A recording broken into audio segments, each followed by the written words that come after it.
DraftKings Sportsbook and Casino is coming soon to Ontario. Soon you'll be able to legally bet on all your favorite sports, ranging from the NHL to UFC, playoff hoops, and so much more. And that's not all. What if we told you the hottest new casino will be available right from your phone? DraftKings has all the latest features and promotions, ranging from daily odds boosts to best-in-class casino games, and so much more. Soon you'll be able to place a same-game parlay, score daily odds boosts, and play your favorite slots games anytime, anywhere in the province. DraftKings is safe, secure, and reliable. Best of all, you can deposit and withdraw your cash whenever you want. Get excited, Ontario. DraftKings Sportsbook and Casino is on the way. While you wait, check out DraftKings now and tell them I sent you by using the promo code RINKRAT. That is RINKRAT. That's promo code RINKRAT. DraftKings Sportsbook and Casino coming soon to Ontario. I'm really hyped about this myself. Absolutely favorite thing to do. Saturday, when the NHL randomly decides to shove all the games into one day for whatever reason. You start off in the morning. They usually got games 1 p.m. all the way to the West Coast games at night. You can sprinkle a responsible wager here and there throughout the day. Makes it so much more entertaining. It's the best thing to do. Check it out. DraftKings Sportsbooks and Casinos, promo code RINKRAT. Gambling problem? Call 1-866-531-2600. 19 plus, physically present in Ontario. Eligibility restrictions apply. See DraftKings.com/sportsbook for details. Subject to successful AGCO registration and execution of an operating agreement with iGaming Ontario. We're recording? Yes, sir. Welcome, everyone, to the Rink Rat Report podcast. We are recording this on Wednesday, March 30th. The Leafs beat the Bruins yesterday 6-4. I have one thing to address before we continue into the Leafs talk. There is a song, I can't remember it, on Machine Gun Kelly's album. The very beginning of the song sounds a little bit too familiar to me. Do you want to know what the beginning of the song says? The exact same thing I say at the beginning of every single episode. Oh, really? Yeah. Let's see how this turns out here. It's a little bit of a gamble, but. Are you recording? Yeah. That's hilarious. Mr. Kelly, you will be hearing from our lawyer. He's fucking. And, he ripped that, eh? Yep, and also our lawyer. That's you. So please take appropriate action. What date did that song come out? Is it from his album that recently came out? The most recent one. Oh, wow. That's funny. Interesting. Hey, if you're must have heard me ripping on him. If you're a fan, reach out. That's all I'll say. Yeah. You must have heard me ripping on him. But then I thought I made up for it. Anyways, let's get into it. Leafs, pretty wild week this week. 2-1 record. 3 out of the last 4 games, as I pointed out to us off the air, but 3 out of the Leafs' last 4 games have been against rookie goaltenders. Nico Daws for New Jersey, Spencer Knight for the Florida Panthers, and then Jeremy Swayman for the Boston Bruins. The Leafs' one loss in those last 4 games was against Jake Allen, the non-rookie goaltender. I thought that was kind of funny there, but let's get into it. Let's quickly run through these 3 games from this past week, shall we? Yeah. All right, Montreal to start. 51-18 total shots. Guess who won? Not the Leafs, 4-2. Side note, I will be saying the score in these. I got a complaint that I don't say the score, which is kind of funny because I say everything else but the score in these recaps. But Montreal game, I thought it was a pretty solid game overall. Not a lot to complain about in this game. The fourth line obviously didn't play very well at all, but I thought the Leafs were buzzing. In terms of the 51 shots, it wasn't like they were cupcake shots. I was looking for, because I watched this game the next day again, and I was looking for, let's see, okay, were there screen shots? Were there tip shots? Was there muck-ups in front of the net? There was. Jake Allen's reads were spot on in this game. He stopped all of the Leafs, got all these types of chances, and they just couldn't finish. Kind of funny that William Nylander, the tale of two sides to his game, blown coverage on Montreal's first goal, I believe, David Savard's goal, but then ties it up on the power play. Just a very, very up and down week for him this week. So Leafs lose 4-2. I thought overall the game was good. Yeah. Sheldon, quite an interesting game. 17 shots against for Sheldon, 3 goals given up, but made a lot of good saves. 14 saves and made at least, I think, 4 or 5 good ones that I counted. So not a lot of fluff on him. Thought that was an interesting game for him. So that was the Saturday. The Sunday, we go from the last place team to the first place team. Is Florida first in the league? First in the division. Second, I think, but yeah. Either close way, enough. first in the division. We put Peter Mrazek back in, like I said they should do. Hey. Joe, yeah, quickly, you called that, by the way, because we were deciding, or we were figuring out last podcast who should play. Should it be Colgren against Panthers or whatever? Yeah, because it was a back-to-back, the Habs into Florida, and you picked the right one, so kudos. I did.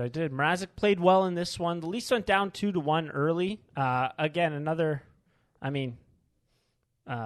anyways, Leafs went down. I don't know what I was trying to get at there. Leafs went down 2-1 early. Power play looked pretty good. They capitalized on the power play. The first line was just buzzing all night there. Matthews set ties a career. Yeah. Mm-hmm. No, he got his 48th in this game with 0.4 seconds left. Yes. Leafs win 4-2. 5-2. 5-2 with the empty netter, of course. But new lines were were also used in this game as well. Sheldon Keefe obviously wanting to get Nylander Tavares split up because together they just haven't seemed to work really. But overall in this game, Mrazek didn't really make any mistakes. 3 of the lines looked really good. The 4th line got 0 shot attempts. I don't know how you do that in an NHL game, but they managed to. Capitalizing on the power play, limiting the Panthers' chances. Very dynamic offense, but the Leafs shut them down pretty damn good. And the defense looked solid. So, to get into the most... I just wanted to get into one thing. This game was also a really interesting game because we changed up the lines. Mikheyev got the bump to the second line. Mm-hmm. Nylander got bumped down to the third. And something I found interesting was the forward. So William Nylander was actually 9th on our team in 5-on-5 minutes this game. So, small thing that I just found very. He only played 13 minutes at 5. Was this the Florida game? Yeah, because when they were up, they were taking him off the line every other shift for Colin Blackwell, right? Okay. Yeah, I wasn't. Yeah, that's right. Just something I noticed after the game. But yeah, anyways. But you're right. It's not a coincidence though. Mm-hmm. They were up. They liked their first 2 lines. They're clearly comfortable. He also had playing a turnover in that game that led to a goal. Yeah, but also that's not that abnormal compared to what they've done in the past, that's true. Right? He's not very good defensively. Yep, plain and simple. Also to note in those 2 games, Wayne Simmons expected goals percentage 11 in Montreal, which is kind of funny because the next lowest on the Leafs was 54%. It's really hard to do. And then the next game 0. I don't know. Anyways, they took him out in the game against the Bruins. They put in big bad Kyle Clifford, and that was a game to forget for Kyle Clifford. It was a chippy game, and he didn't really contribute much at all, if anything. He got knocked down pretty good by Charlie McAvoy, who was throwing the body around. He looked exceptional, my God. But overall, again, Clifford's addition to Blackwell, then playing center and Spezza on the wing. Blackwell Spezza did score. After that, they did absolutely nothing. They were poots. Really going to be interesting to see what they do with that line because it's just still not very good. But other than that, 3 of the lines look good. And then 3 of the defense. Sorry, I don't even know why would I say 3 lines of the defense. But ending the game with 4 defense because 2 of them got hurt. And then on top of that, if that wasn't bad enough, Mrazek getting hurt as well. Leafs are up 6-1 in this game. It ended 6-4, but they completely dominated. On the power play, 5-on-5, I thought that the Bruins did a pretty good job at making it difficult for the Leafs to break out of their own end. I felt like Lyubushkin kind of struggled in this game with that, but overall, the Leafs just completely dominated the Bruins. Yeah, it was a great game. A lot of chippiness, a lot of complaining on Twitter about the officiating. A lot of people weren't really happy with it. There's a lot that happened, like the Lyubushkin had the hit on Hall. Some people in Boston too were saying it was a dirty hit, similar to the one that I think it was Pasternak got a boarding for against Riley. And there's just a lot that went on. But I was just happy with how well the Leafs played in spite of all those things that happened. Right, they went down 2D. Pretty early in the game. It was about halfway through when they lost Lyubushkin. Right, there was still 10 minutes left in the second, and I just thought they showed a ton of adversity and in an arena that kind of brings back some really bad memories. They kind of they kind of at one point. This game hit a score that brought back some pretty bad memories. 4-1. So like they kind of did like a good little. I don't know. It just felt like a cleanse. Honestly, it felt like a cleanse. So I was really happy with how they played. And yeah, sorry, that was just like my little piece about it. Why would you apologize? I could go on and on about refereeing because like whatever, but. The one thing I want to say about player safety is that all season it's kind of shown that it's been very inconsistent. So that's all we should expect at this point. We shouldn't expect anything more. I thought it was interesting. Ray Ferraro went on Twitter and said, I think this is just a fine, whatever. And then had to follow it up and go, I didn't actually consider the Larkin suspension. Yeah. I don't really know what to think anymore. Yeah. It's weird. It's weird. I'm paraphrasing, but he did kind of throw that out there. It's weird because it specifically says in the rules that if you sucker punch a player and they get hurt, like if that's a match penalty and you're kicked out of the game. That's what happened to Larkin. But whatever. I think the player safety just kind of goes with what the referees do on the ice. So I think they suspended Larkin for one game because Larkin got the match penalty. Mm-hmm. And I think if Hall got the match penalty, he probably would have been suspended too, but he didn't, and that's what the refs saw on the ice. So you know what? There's nothing you can do. All we can do is be happy that we won and hope that both our guys are going to be healthy for next game. Yep, exactly. This game, the Leafs got a couple Harvard guy goals. That was cool to see. Now, with Abruzzese in the lineup, 3 Harvard guys on this team. How do you like them apples? Holy. That could be a line if Kasha comes back and they take Spezza and Simmons out.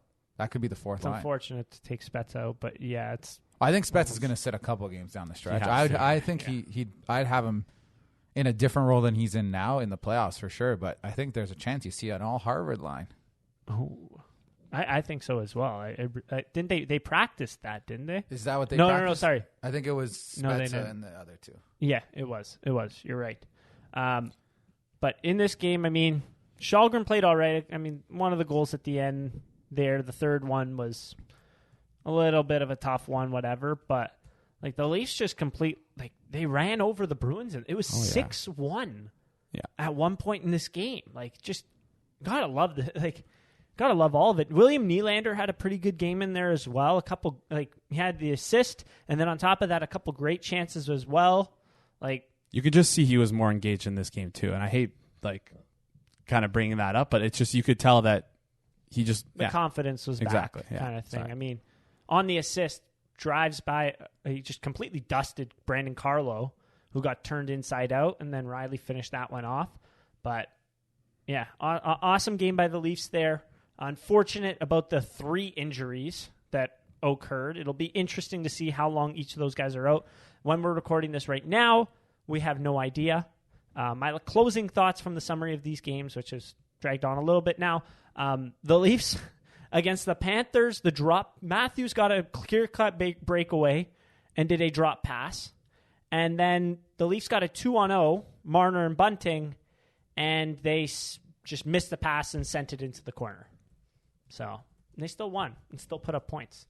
It just comes to show how dominant that line is. Yeah, they don't even need good opportunities. They don't need the 2-on-0. Throw them away. It doesn't matter. Against some of the top teams, some of the hottest teams, just send them in the corner. The Matthews one was way more surprising. I was not even Mitch Marner passing that back across, not surprising at all. Yeah, very on brand for him. Matthews. You see there was a verified Bruins fan that commented on the Matthews drop pass. And he tried to say, oh, no, it's not that bad. He had Marner there, whatever. And, some Leafs fan was just ripping on him. Well, it's also you expect Matthews to always always shoot 47 goals in 59 games to shoot it on a breakaway, not do a drop and pass. If you look, he also does, a blind drop pass. So, if you look closely at the play, you could see Mitch Marner kind of looked to see if he's going to pass. Matthews' head is straight at the net. And then the reason Marner gets checked is because he, is about to screen the defenseman so Matthews can have a clear way in. And that's why the guy's right on his back. It was honestly a funny play, but didn't lead to anything adverse, so we can laugh about it now. Exactly. Kind of thing. Kind of funny. Brought up memories of the 2-on-0, 3-on-3 overtime gaff last year against Montreal. I don't know if you guys remember that one. That was pretty brutal as well. But just general notes that I have about this week. Mark Giordano coming in and Timothy Liljegren these past few games with Mark Giordano looks like a serious Calder contender. Mm-hmm. I'm not saying he's going to win, but can I take he looks awesome. One step further? It's almost so surprising that as soon as they took him away from the top pair with Morgan Riley, how significantly better Timothy Liljegren has looked. It's just shocking. Quite interesting how in the NHL, when you put two guys that do the exact same things well and the exact same things terribly, that it doesn't work out. Who'd have thunk that? Yeah, Not every single human on Twitter, but I don't know what are we jumping topics here, but in terms of like right now, if you started playoffs, who would you rather have, Liljegren or Hall? I'd rather have Liljegren in the lineup right now. yes, Because Justin Hall is not doing the things that Timothy Liljegren does well. He's also not even doing the things that Timothy Liljegren doesn't do well at all. Like he's not that physical in front of the net. Like he's again that Florida game, he made some really weird plays in front, including just like screening his own goalie. He put his you sent me the clip. He put his ass into the defender. Into the forward of the other team. Into the forward of the other team, into our own goalie. As if he was screening the opposition goalie, but it was our goalie. It was one of the weirdest things I've ever seen. But and I just think Hall's puck management has been really inconsistent all year, but especially lately. I don't think they're going to do it, but like that Giordano. Against Montreal, he played well. There was a few. He had that. He beat the guy wide, had that break. He had a great pass to Pierre Engvall in there as well. I'm not sure if he ended up with a point in this game, but he looked pretty solid in Montreal. But the Panthers one obviously then struggled. But that's why it's like the things he's doing well now are like jumping into the rush, but he's not that technically skilled offensively. You'd rather have a guy like Liljegren who could do that, who's probably like a little bit better at that. I think there's a good chance, depending on Sandin's health, if he wants to push it and come back, that all three of those guys are rotating in and out of the lineup. And I think that there's a good chance they have a much more conventional split of it's an unconventional split of three pairings instead of a top four and a bottom pair in the playoffs. I think that because I think there's a chance putting Muzzin with Brody when he comes back could optimally help him transition back into the lineup. And if Giordano's playing this well with Liljegren, where they're playing 20 minutes a night, like they're not playing, don't separate them. You could keep playing them 20 minutes a night. That's great. Yeah, so, you could almost roll all three of those defensive line 20-20-20. That's pretty much what they've been doing. Yeah. So and they look good doing it too. And I think you can't play 20 minutes a night and only play like soft competition. So they're not just playing against the bottom of the barrel type competition either. But yeah, some little things I've noticed about Giordano is that specifically when he's on the puck, his ability to make like a really quick decision and find Liljegren and find that open space, he is done. Except like I'm blown away at how good he does it. I think like he's honestly looks like the best like defenseman on the least at doing that this year at least. Like his ability to always find Liljegren no matter how much pressure is on him. It's beautiful. Whether it be like a little chip off the boards or like a clean pass, he's been really good at that. I'm just happy overall with his play because. Like you said a little bit earlier, some people were saying, oh, maybe he's old. Maybe he can't really play that well. He didn't look that good in Seattle, but he looks pretty good now. So almost as if it wasn't him in Seattle. I don't know. Maybe. I don't know. He's like, I love his the deception that he uses on the slap pass in front from the point. He had one where he fed William Nylander. Nylander had a fantastic chance in front of the net there, but Giordano, like you said, like his passing is extremely good. He's very efficient with it as well. I really like defensively how he's able to get like the sticks in the passing lane. He's good in front of the net as well. Like just his defensive game has really been impressive. Yeah. But to add, last thing about the defense. Well, not last thing, but another thing about the defense. I've noticed on Power Play 2, they started using two defensemen. They started using Liljegren and Giordano. How have you guys? So it was interesting because the comment that Sheldon Keefe made it seem like he was doing it for the purpose of like transitioning back from the power play. But then at that point, you're almost wasting like 30 seconds to like 50 seconds of a power play at that point. If you're worried about the transition back into 5-on-5, like if it means that you're less potent on the power play like that, I don't think that's like that good of a decision.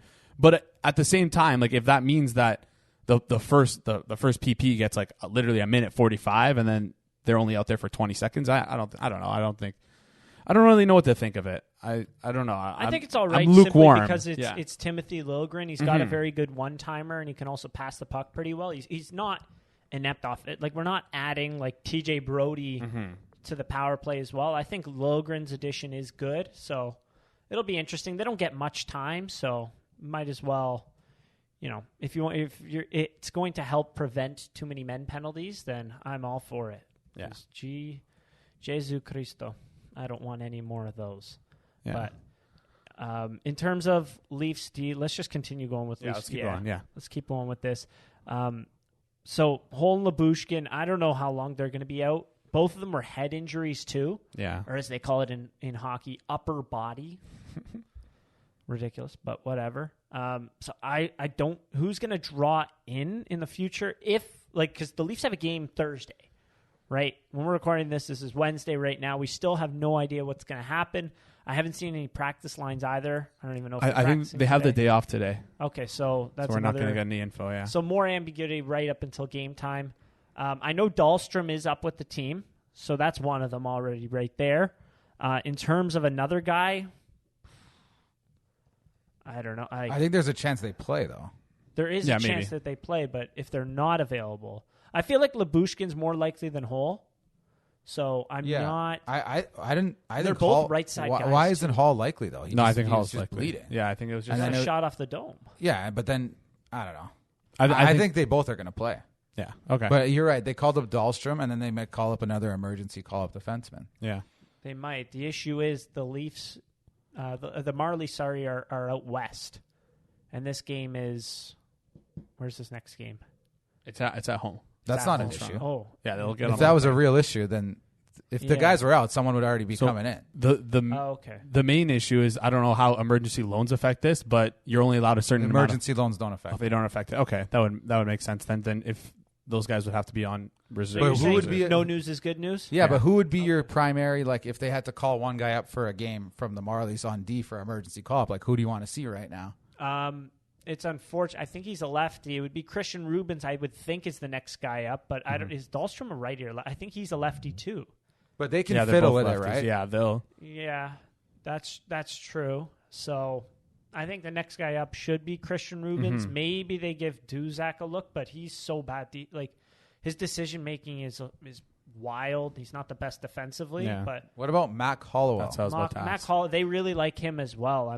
I'm wondering maybe they want to bring in some size because the physical Lyubushkin is out and Hole 6'3" as well. Do you want to bring another smaller D-man in? But they really do like Hollowell, so that wouldn't surprise me at all. Hollowell's a really good skater, really good puck mover. I think he's better defensively than what Duzak is, so I don't know why I didn't mention Hollowell. I'm a goof. No, that's okay. To keep on the Marlies note, did you see what happened yesterday with their goaltending? Yeah, that was wild. Two emergency call-ups while they're out west. They got Trinity Western's goalie. Is that what it was? I have I don't know the names. I don't know who they are. Like I'll do this on the fly. They got Taylor Joseph from U Sports, essentially. He has believe it's a 5. Yeah, Taylor Joseph from Trinity Western University as an emergency call-up. He played in this game as well. And then they got someone else, I can't remember who, but on his elite prospects, he hasn't played since 2018. He was in the WHL. So Taylor Joseph. Kevin Grant, was that his name? Yes, that's him. Taylor Joseph was a 586. So my goals against was lower. And an 876 save percentage at Trinity Western University. He played for the Marlies yesterday. And he won. Well, and had a 919 save percentage. That's sick. Did you see who scored 2 goals in that game? No. Nick Robertson. Wow. Not bad. Alex Steves had a couple as well. It was a good win that's a character win for the Marlies right there, though. So Nick Robertson's just been on fire, eh? Since he's come back. Pretty much, yeah. Josh Hosang's picking it up lately too, so that's interesting. It's good. I mean, obviously they're not going to sign him. It's too late now, but we'll get into that in a second here. In terms of the defense, so no news is to sum it up. Essentially, Gio Liljegren looks awesome. No news is good news with Lyubushkin Hole. Yeah. Defense looks a lot better. Yes. How confident on a scale of 1 to 10 are you on in this defense going into the playoffs? If Jake Muzzin comes back before the playoffs, which is weird that he hasn't yet, and I don't want to say it seems like impossible cap-wise for them to do it without some LTIR work going back. Mm-hmm. Other than that, I'm very confident. Like I'd say 8 right now. If Muzzin comes back, could be a 9. Yeah, I think the defense is like becoming a very strong point as we go along. Well, just because of the depth and the ability to like kind of like we said earlier, roll those guys and not have to worry who they play against. There's very few teams in the league that can roll 3 of their pairings and feel confident against most competition. Well, they also added 2 top 4 defensemen. Absolutely. Like it should be a confidence. Yeah. Confident So- group, right? And that's if Jake Muzzin is back and even back to 75% of what he was last year. Like that's still I'm not saying confidence like 9 out of 10 means they have the best decor in the league. Yeah. I'm saying like compared to the rest of the season, like my confidence is much higher. Yeah. Through the roof. Yeah. It looks so much better. It's so much easier for the goaltenders as well. How many tip goals is there? Well, we tipped one into our own net yesterday, which was unfortunate. And then there was one off DeBrusk's. I don't know. I'm not counting those. That was kind of garbage. A sneaky good tip by him. Yeah. That was crazy. Yeah, It was an interesting one there.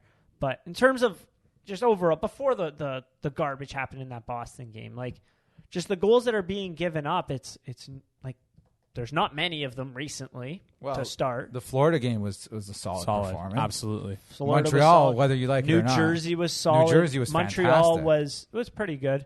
And the Leafs have signed Mikko Kokkinen to a 3-year entry-level deal. That's not bad. I kind of like him. He's good defensive defenseman. He's playing over in Finland right now. Sorry, that just came in right now. Expected, I think. That's. Yeah, he's solid. Not bad. Good play there for them. Good signing of a prospect. He'll be with the Marlies probably next year, I'm going to guess.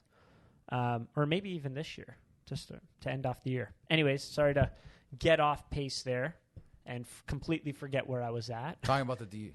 And then who did the Leafs play before New Jersey? Was that Nashville?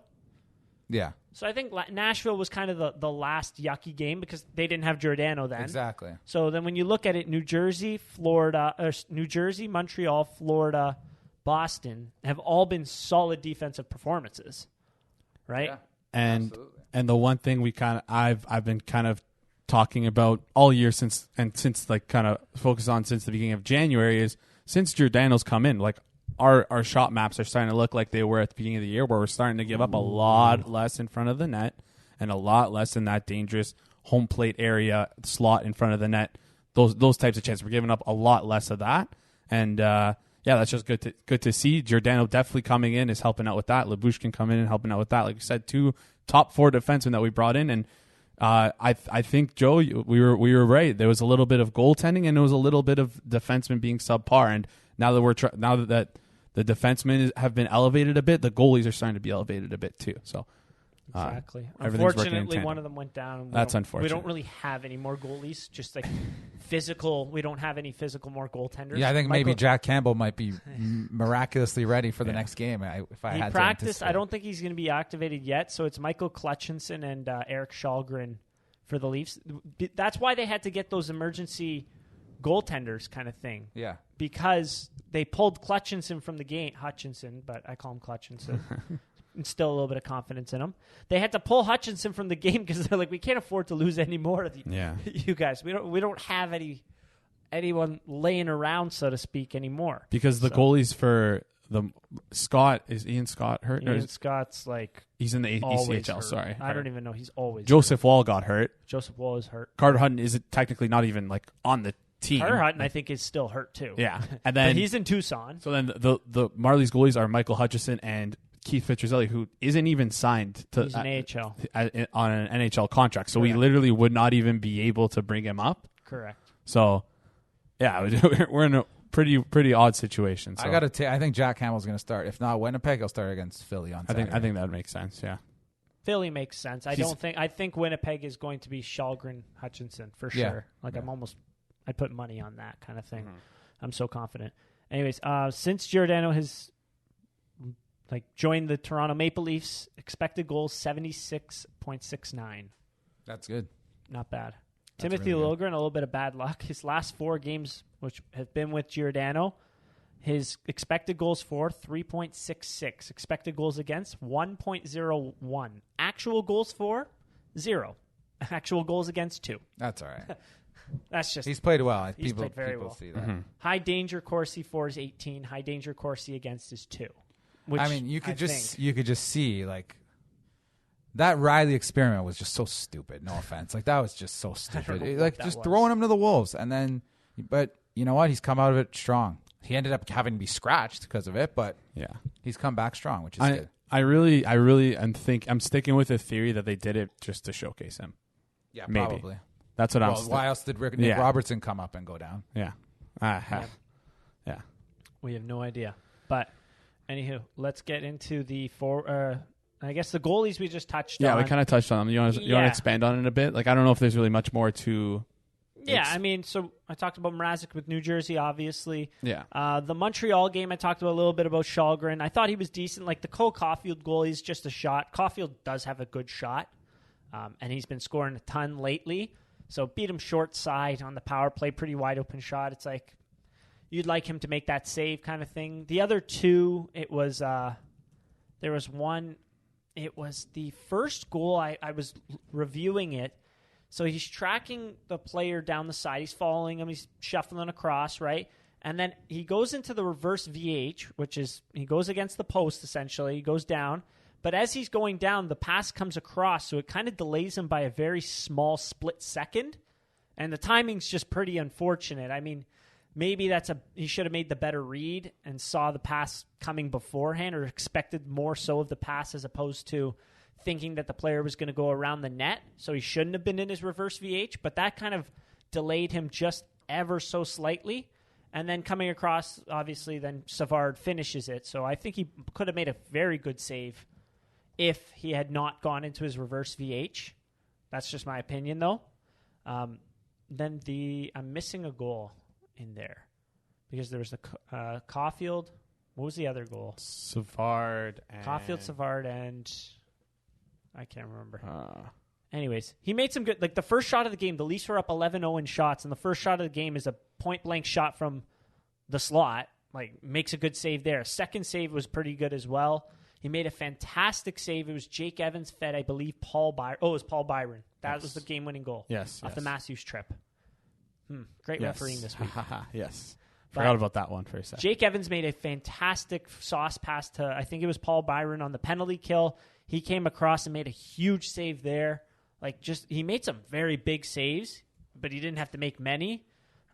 So a decent week for him, I would say. Mrazek, and then against Florida, did what he had to do. I thought the Leafs were solid in front of him, but he did his job. And then to start against Boston, I think he made one good save, and then unfortunately is injured now again. Tough year for him. Starts off injured. He's been injured 3 times this year. Starts off, plays his first game, gets injured, comes back, gets injured again, comes back, doesn't play his best hockey, and then gets put on waivers, comes back from waivers, doesn't get claimed on waivers, plays a couple good games in a row, and then gets injured again. Do you think there's a chance he goes on LTIR? I was about to say that. Then that makes it really easy. Well, it's another groin injury, I think. Yeah, and he's it's not going to be like 1 week he's back. Like it'll be at least 2 weeks. I think it's been the same injury 3 times. So I think he goes on LTIR, then it's really easy for them to bring back whoever they want into the lineup. Yeah, right? and I think that's what the play is. Yeah, there's only 5 weeks left in the season too. Like there's literally there's less than 31 days left. And in spite of how he has played lately, Mrazek, which, I mean, he's been okay. He's been pretty, not good, not bad in my opinion. I don't think their plan is for him to be starting in the playoffs based off his total body of work this year. So having him sit out and be a backup when he comes back in the playoffs with Campbell playing most of the time, I think that's probably the plan down the stretch. Yeah, so hopefully Campbell can get back up to speed as soon as possible, and we'll be sitting pretty. So, let's say Mrazek is kind of he's shut down for the year. How do we feel about our backup situation, or do we just is it this I'm good. I'm okay with Sheldon, right? Right. I don't see. Yeah, it's not ideal, but obviously there are deficiencies to his game that we've pointed out, but he's a pretty good goaltender. He's fine. They've thrown him into not advantageous circumstances, and he's Not been at all. fine. He has a 9/11 save percentage in 6 games, a small sample size. He's got to give us not terrible goaltending, and it's fine. Yeah. Because you're going to want to get and Campbell. when you also look at the games that he's played, I mean, he's played against almost all playoff teams. Pretty much. Except Carolina. for Montreal. Except for Montreal. Yeah. Boston, Nashville, Carolina, Dallas. I think a split down the stretch. How many games are left? 17 games? 16 games? 16. I think if you play Campbell 11 to 12, 13 games and give him 3, 4, 5, that'll be good, and Campbell will be ready to go for the playoffs. Yeah, that's the ideal split there. 15 I agree. games, So hopefully Campbell can get back to form quickly. Shalgren, I'm all right with the backup position, and let's frickin' go. Before we get into the forwards, let's talk about Manscaped. You've heard about them from us before, and you're going to hear about them again because we love Manscaped. We love the products that they sent us. The Lawnmower 4.0, the ball deodorant, the nose trimmer. You need this stuff. You might not realize it, but you do need this stuff. I mean, photos don't lie. I'm just going to throw that out there. The Lawnmower 4.0 is just the most efficient thing to clean up below the waist there. So take it from us. Manscaped should be in your bathroom cabinet, I guess that would be called. I don't know what you call it. Just in your shower routine. I think it's a great thing to be a part of that. Just it's again like who doesn't like to be clean? Who doesn't like to smell good? Who doesn't like to not sweat? Like I don't know. I'm all about being fresh. So yeah, exactly. So get 20% off and free worldwide shipping with the code RINKRAT. That is RINKRAT at manscaped.com. That is RINKRAT at manscaped.com. Free shipping worldwide and 20% off. Unlock your confidence and always use the right tools for the job with Manscaped. All right, let's get into the forwards. Some shuffling. Oh, yeah. To say the least. Interesting week, I think, with regards to the forwards and the specifically second line and third line. Because last week we talked about it. We said, and we kind of been hammering it for a bit now, we don't know if John Tavares and William Nylander together are working is better than them apart. Like I think they don't elevate each other. Yeah, and it's kind of funny. You give John Tavares less talented, like less skilled line mates, and he seems to be performing better. Oh, he has the puck more. Yeah. He gets more puck touches in that scenario. Yeah. Interesting. That's a good and maybe point that's there. all it is a confidence thing for him, right? Because Jason was saying those last two games he generated more off the rush than like in any games we've watched all year, really. Yeah. So on TV, the Florida game, I was at the game. It was an amazing game. But for me, he looked like an absolute stud. Like that. Before one of his goals, it was also funny. One of our complaints about John Tavares, airmailing it over the net. What did he do before one of his goals? He's like, but not even close. Like he almost shot into the mesh. Yeah. But he scored. Yeah. But transition, though, he looked like a really good. I would like nothing I've seen this year out of him, honestly. With all due respect to William Nylander, like Ilya Mikheyev hunts pucks, man. Oh yeah, like he's only really there good to hunt the puck and get it to the other two guys. Like, yeah. He's showing some jam too. You see, after that David Kampf tip goal, someone knocked down Alex Kerfoot. Who stood up for Alex Kerfoot? Mikheyev. He should. He's like frickin' Mikheyev. He's got some size. He even stood up for a couple of guys in the Boston game too. He was the first one in. Well, he absolutely dummied Dylan Cousins. Or Yeah. Tage Thompson in the outdoor game, who's like way bigger than him. So. Oh yeah.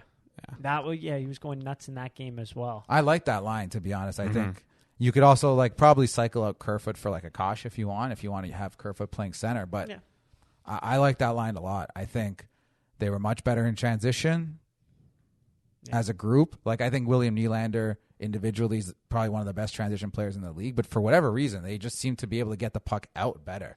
From that point, I mean, I'm sure you'd prefer to have Nylander breaking the puck in, but they didn't seem to struggle in their own zone a lot. Maybe one period in Boston, Boston period. Was the first Boston but period. in the Florida game, they were really good, and the rest of the Boston game, I thought they were really good at specifically transitioning the puck out of their defensive zone. Yeah. I agree. I hope they stick with this for a little longer because I think there was a couple. It might have been a shift because it was a penalty kill, but I remember Nylander drawing in on that second line a couple times against Boston. I don't know if. I mean, I said it in earlier episodes. I don't want to split up Nylander Tavares because that means one of them is going to be playing less minutes. However, the results in doing so have been good. Well, the results have been both of them playing less minutes, but both of them maybe. Yeah, and on top of that, like, you're not splitting up that first line. You can't. You cannot. I saw a suggestion of that Lots on Twitter. of suggestions. Do not do that. That is the dumbest thing ever. Why? We're gonna, as you said, what was your line about it? I don't know. I said a lot of things. Do some hula hoops to accommodate William Nylander when the first line is playing the best hockey in the league? I also just know how Sheldon Keefe thinks. His thought process is not going to be because I've been ripping William Nylander publicly and I think he's played poorly. Let's play him with the top line. Like that's not how he's going to think about it. Yeah. Not at all. Not at all. And just a reminder of how good this line is. There's 3 of the top 6 players in 5-on-5 are Matthews, Bunting, Marner, 5-on-5 points. They are 3 the of whole our season. Yes, the whole season. Wow, that's wild. So Matthews is third. Bunting is fifth. I hit that up weird. Sorry. Bunting is fifth. Marner's sixth in 5-on-5 points. In the league, in the crazy. NHL, in the whole season. Things crazy about that. Marner has 57 games compared to everyone else with with like 66. 10 less games. And then they also, like Bunting didn't play with them for the first like 10 games of the season. And also Matthews missed 4 games as well. Yeah, so like that is no doubt about it the best even strength line. Pure domination, that line has been. So, Dave. but yeah, I forgot where we were even going with that. But No, anyways, that's don't insane. split. Whatever you do, not split that. I do that have a line complaint though. I don't think the way they're using Nylander with Kampf and Engvall is good. I think it's actually No. pretty terrible. I don't think that lines look good at all. No. They have also, if you look, they've started a lot of shifts in the offensive zone. Like they're getting really easy zone starts too. Yeah. So what's the point of that? That's not what David Kampf does well. Yeah, I don't know. I don't know. I don't get that at all. Again, I think they should consider the Kampf line the defense-only fourth line. I'm using air quotes. You can't see it on the podcast, but I'm doing it right now around the microphone. So make that Kampf, Engvall, and whoever you want. It could even be Colin Blackwell. I think that makes a lot of sense. And then from there, you have Nylander, Spezza, and another player. It could be Kerfoot down the middle, and you put Cash at left wing on the second line. It could be Nylander down the middle, and you put Robertson and Spezza on his wings. Like, get creative with it. Yeah. Put him on an actual offensive line. Like, pure offensive. Start him always in the offensive zone. I don't see why they don't do that. And I don't. Instead of thinking of it as a third and fourth line, think of it as 2 third lines, one offensive, one offensive centric, one Or defensive just think centric. of it as 2 second lines. Yeah. 3 Exactly. second lines. That is a very good point, making that an offense only, because Mm-hmm. it's so weird. Yeah, you're right. You're spot on with that. Like, Thank you. it's a defensive line. You've added Nylander, and now you're not using it to play defense. Yeah, that's like, what's the point? And the trickle down of that is the Matthews line is at the start a lot more in the defensive zone, which is fine.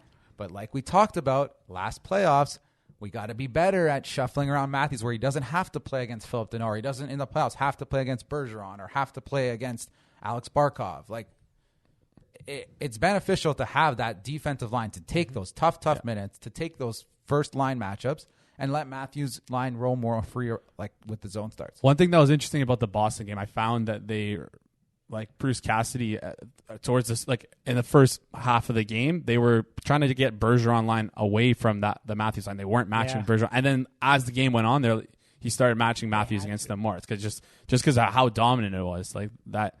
Like, Yeah, who started the game for Boston? Because I don't think it was. it was their third line. It was Coyle, Frederick, and Holla, maybe. Coyle, Frederick, and anyways, Coyle, Trent, Frederick, someone else, and then he got destroyed by our first line. That was a big mistake. So Boston's forward depth is like kind of bad. yeah, Didn't look good yesterday. Well, all that has to do with, like, they signed Foligno and he's been just not good at all. I think Foligno was the third one. oh, it had was one Craig sh- Smith. No, it was Craig Smith. Sorry. Oh yeah, he's been good though. Yeah, he's good. He's not. Is that there? Are you sure that's the line? Yeah, and then the second Oh, line yeah, it was was. You're Hall, Holla, and Pasternak, and then DeBrusque. Bergeron, Yes. Marchand. Yes. Yeah, exactly. Yeah. So yeah, first line, point best out. line. They're doing the like spread the wealth Yeah. lines right now. Yeah. I bet they end up Boston. changing that back. Probably. I mean, the Bruins. It was funny on the Marner goal, I believe it was. They turned it over in the neutral zone twice. Like, Matthews got a break. Yeah. He missed on the backhand. They brought it back into the neutral zone. They turned it over again, and then back the other way scores. I've said it a lot of times. Like, you can't break the puck out against our first line. It's impossible. Like, if you It's do, impossible. you really have to be on your game. Like, snap, snap, snap, skate it out. If you do a little bit of delaying through the neutral zone or through the top of your own defensive zone, they are back pressuring hard and stripping pucks like it's no tomorrow. Yeah, strip the puck and then cycle, and then you're not going to touch it the rest of the shift. kind of Correct. thing, right? But They also do a better job with this line this year compared to last year. Is that Hyman liked the cycle a lot, and I'm not ripping on Hyman. He's a fantastic player for us last year, but he didn't do a lot of taking the puck to the middle of the ice off the cycle. So that's why Nick Guida had a great point. Is in the playoffs against Montreal, sometimes it felt like we were playing like time wasting. We were just playing like there's no actual generation. We had the puck. We're just wasting time. If you look at this line now, watch how much they're able to get off the wall and get the puck to the middle of the ice and create chances in front of the net. It's a big difference. Bunting's doing that all the time. off the wall. Give me an example of a goal, just so I can. I have a lot of shots. You can see a lot of Matthews getting a lot of shots like Oh, okay. off of the face-off circle. Oh, And there's yeah. like I'd have to go look again, but it's just something I generally notice a lot more. Yeah, that is a good point. Wow.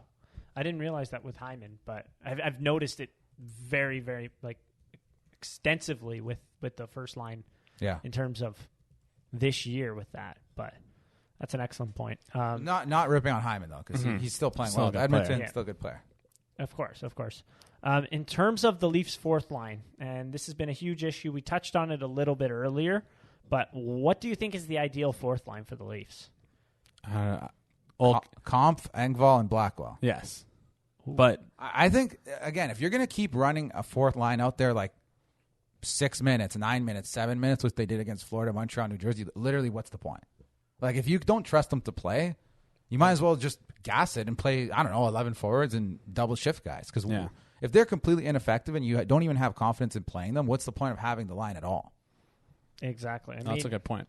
Especially, like, you brought in Blackwell, who's, like, pretty responsible defensively. He can play center. I don't have much confidence in him in terms of the face-off dot, but he can play center positionally, and he's good in front of the offensive net.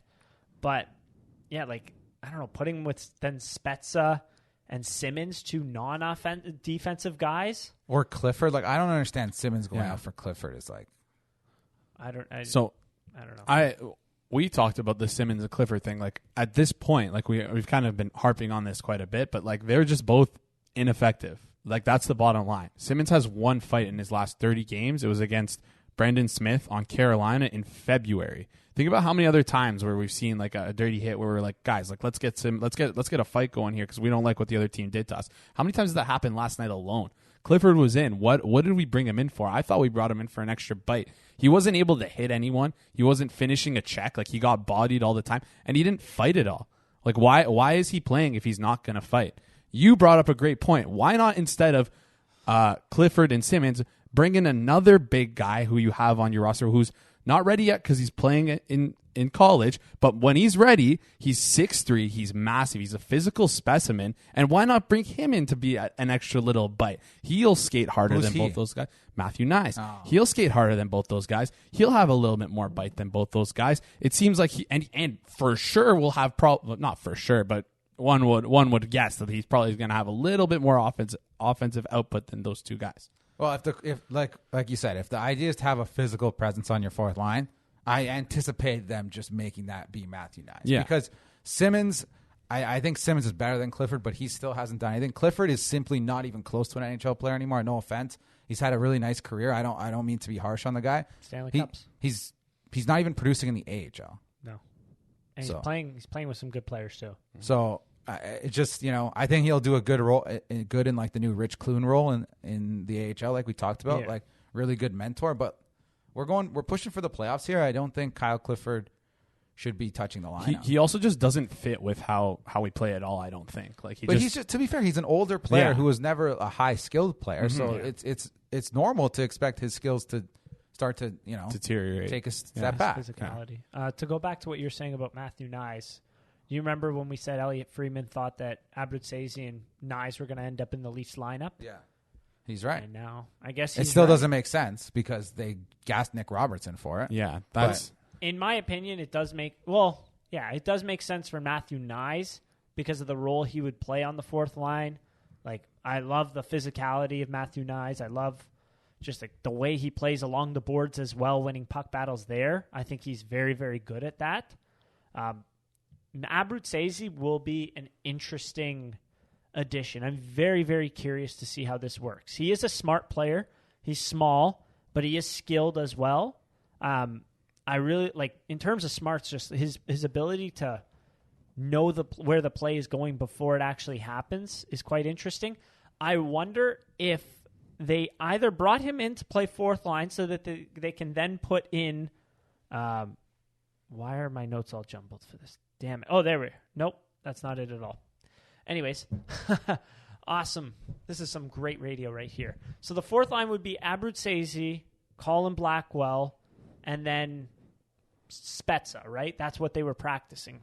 Is that correct? Yes. So I wonder if they're bringing in Abruzzese to bring in a smarter player, like guy who's smarter with the puck, smarter with his positioning, to go with Colin Blackwell, who's also pretty smart positioning-wise as well, pretty good defensively. And like Spezza's not a dumb player either. Mm-hmm. But wait, so sorry. bring it all together. Yeah. Oh, What would the fourth line then be for you? Would it be Abruzzese and Nyes? Because then, before Nyes comes in, because he still has to play Frozen Four championship. Here's my notes. but that'll be like, honestly, it's not that far away. It'll be 3 or 4 games from now. Yeah. It'll be done. But in terms of playing this Abruzzese, Blackwell, Spezza, 3 guys that can all play center, 3 fairly smart hockey players, 2 fast guys, and 1 guy that can blast the puck. Unfortunately, it won't be a physical line really at all. So, but I agree. I think that's probably the line for the next game. Like it should be at this point. They practiced it in Boston. But taking it a step further, what about the playoffs? How are you going to work all these contracts and players in for the playoffs? I don't know. I wonder if they just assume Cash is going to draw in. So I wonder if they brought in Abruzzese, you can have 3 centers on this line, blah, blah, blah. Or if they had to bring in Abruzzese because his agent said, I don't know if we want to sign. We're going to go back to Harvard for a year and then go to free agency. And the Leafs had to guarantee some NHL games. Well, that is 100% what happened. Because it doesn't make sense otherwise. And Elliot Friedman tweeted, like, we're expecting him to sign with the Leafs, but it's not 100% sure. Well, there was Nick Richard said, I have, like, insider information that it was on Friday, I think. He's like, Abruzzese is going to sign with the Leafs this weekend. Tony Ferrari then reports the next morning saying that he got this information from Abruzzese's agent. Oh, we're still weighing all of our options. We don't know what we're going to do. And then later that afternoon, he signs. So I think it was just a push from the agent, like, give us some games. We're 1 year away from free agency. I don't know. Well, I mean, how do you react to this if you're Nick Robertson, though? I'm extremely frustrated, especially since I'm producing at a really, really decent, like pretty good rate in the AHL right now since getting demoted. So yeah, he's ripping it there. It's unfortunate for him because I thought these Simmons and Clifford signings, I was hoping that they wouldn't have any effect on him. I was hoping that they did it so they could comfortably send these guys through waivers without having to worry about other teams being claimed. But since then, they haven't even set these guys down. What's the point? These guys have been useless on our fourth line for literally half of a season. It's almost like we've been playing with 11 forwards for half of a season. There's some tough decisions to be made. Like if Nick Abruzzese comes in and looks fantastic, and then Kasha still has to come. Kasha comes back, and then maybe you even want to see Robertson before the playoffs, have him called up so you could get a couple games. Like it's gonna be a pretty full press box. We'll see what happens, and it's not like you have a forward group that's like 1 through 12 firing on all cylinders. There's a lot of guys who are up and down right now. So and especially have been up and down in the lineup. So it makes you think what's going to happen. Yeah, like namely Kerfoot. What's going to happen with Mikheyev? What's going to happen with that? Like the bottom 6. I think it's fair to say. Well, even now because they put William Nylander down, so I think it's fair to say that like Bunting, Matthews, Marner to stay, John Tavares second line center, and then after that, it's just been like, Camp third line center, and then after that, it's just like it's like randomness. Yeah, and we're also like, I know, like we're forgetting Kosh is in the mix too. Like he's hurt, but he's going to be back in the mix. At the very least, you expect him back for the playoffs, and like that doesn't. I mean, this I'm not complaining. This isn't me like being mad about it. This is like one of the greatest problems to have. Too many good forwards to play. Like, I don't know if it's a great problem to have because also how much chemistry are you developing? Also, is it too many great forwards to play, or too many average forwards, or is it like too many guys we've maybe promised that are going to play, and not enough spots for those guys to play? Yeah, that too. I don't know. Ooh, yeah. I guess like you got to write it out. Like how many guys are on one way's promise to play kind of thing, and then are now. I think there's at least 14 of those. Yeah, honestly, probably total. Honestly, but you're only going to play 12 in the playoffs. I'm sorry if Clifford and Simmons are good locker room guys, then they should sit them down and say, you know what, you guys aren't helping this team out. So if you're going to be the good locker room guy, the right thing to do is for you guys to sit these games. Well, what if they had to say that to Spezza too? Well, I don't think Spezza's there yet from what I'm seeing him play. I think he's still... But where's the spots for Abruzzese and Robertson and Nyes that we always talk about? And Kasha. There's 4 guys right there that aren't currently playing. I don't know. I don't have the answers. I don't know. I think Spezza would be okay down the stretch sitting games like you said. Like I think that just helps him out, like getting his body ready for the playoffs. Like taking a couple extra nights off, that's fine. I'm okay with that, and I'm sure he'll be okay with that too. But I'm at the point with Simmons and Clifford that they shouldn't play again. Honestly, they're just not good enough. they haven't showed enough. They're done. And, I think you can still keep Simmons on the roster. And if you need a one-game guy to go in, he's probably a pretty decent guy that can maybe give some sort of physical impact in the game. But, I think his time is running out to make an impact to be a playoff player for us. Yeah, 30 games without a goal, one fight in that how does stretch. Justin Hall have more points than him? Gets dominated, gets outshot when he's on the ice. Out expected goal, losing expected goals battle. Like he's doing all the things that we don't want to see. Well, and the thing was, he was very good in front of the net earlier in the year, and he just hasn't gotten to the net really. He hasn't gotten the puck in front of the net at all. So when you take that away, where's his offense come from? It's not off the rush. I also don't even know if it's guaranteed that Colin Blackwell will be a playoff player for us. That's true as well. I think they're. I don't know. I mean, second power play, penalty kill. Right now, he's only playing 10 minutes a night. He played a lot last game before, 7 minutes, 9 minutes, 8 minutes. So I also the last game they were trotting out the fourth line in the third period a lot more than usual, which I kind of didn't really touch on, but I wanted to touch on. I didn't really like that. I wish we kind of continued to step on the gas and they sucked. Yeah. That's I can see why you didn't like it. They stunk. No, not even the they fact. Stunk. I get why they did it. They were up 6-2. Maybe game was getting chippy. You don't want your guys to get hurt, but still, I don't give a crap. Sorry, but it's Boston. Let's beat them. Let's destroy them. Right in their own barn too. Exactly. Anyways, sorry, but yeah, I see what you mean. Also, the other thing is again when the guys come back, right? When Kasha comes back, he's better on the power play and the penalty kill than Blackwell. Blackwell, yeah. That's true. It's a big jumble, and we don't have answers. But I want to hear what's everyone's ideal right now with the guys we know, prospects included. Let's make a first line, second line, third line, fourth line. First line's done. Let's easy. let's do a crowdsourced one. Yeah. Let's do it together. So first line's done. We don't have to. Bunting, Matthews, Marner. Yeah. Second line. Tavares at center, obviously. Tavares at center. I don't think Nylander's there. Okay, so then probably Mikheyev playing. Mikheyev, Kerfoot. Okay, so let's say Tavares, Mikheyev, Kerfoot. So third line, you're going to have Nylander on the third line. No, yeah, you are. But who plays with them? I know. That's where. Before we do that line, let's do do you have them with Camp? No, I don't think you're. Am I doing ideally? No, or what you want. Give me what you want. Your if best you were a coach, line. if you were Sheldon Keefe right now, this is how we're going to win the cup. This is what we're throwing out there. Okay, so I do that second line because apparently Tavares doesn't like skilled players. Third line, I'd have to go. I don't know. Who else plays center there? I'd have to probably go Spezza, Nylander, Matthew Nyes. Okay, and who's playing center? Spezza. Okay, all right. Yeah, I know. But fourth line would then have to be Kampf, Engvall, Kasha. So Blackwell's not in your lineup. Blackwell, according to what I've got here, is not in the lineup. Yeah. Wow. There's a lot of guys on the So wait, who was the third line winger? Nylander and who? Was Spezza? I would say Robertson. Robertson I Nyes? said Nyes. I said Nyes. Okay. Interchangeable Robertson, Nyes, some shit. Yeah, I like that. I would even try, you know what, if you want to get freaky with it, put Nyes on the second line with Tavares and Mikheyev.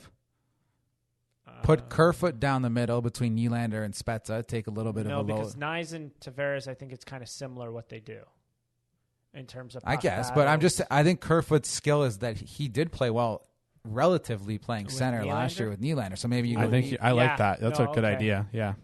But the problem is that jumble most likely takes Spezza out of the lineup because then you go Nylander, Kerfoot, Kasha, for example, or Nylander, Kerfoot, Nyes. I think Nylander, Kerfoot, Spezza even. I think that's as like an Matthew Nyes. And then Kasha plays second line left wing. Yeah. I think And then no Nyes, and then you have Engvall, Kampf, Blackwell. Yeah, no, and then Blackwell, Nyes interchangeable, I would say. All right, I like that. That's interesting. Yeah. All right. What's yours? No, I'm just playing around with it on CapFly. There's a lot of good options, but maybe, I wonder if Spezza staying in is the right thing. I don't know. He was effective in the playoffs for me. He's been effective this year. And they like to put him out when it's 6-on-5. Yeah. So I can't see him coming. I mean, he brings something. It's just I think you got to rest him a little bit. Yeah, I agree. Right. So it's a conundrum. The holy smokes. This lineup is not set. You still got a lot of guys coming back, and you got a lot of guys in this lineup right now. So that's something to keep an eye on. So maybe talk about that instead of ragging on William Nylander after every win. Anywho, anything else you had here? Nothing really. Wow. All right. So Yeah. sum up the forwards there. Little bit different lines that we saw. Don't really like the third line's utilization right now with Nylander there.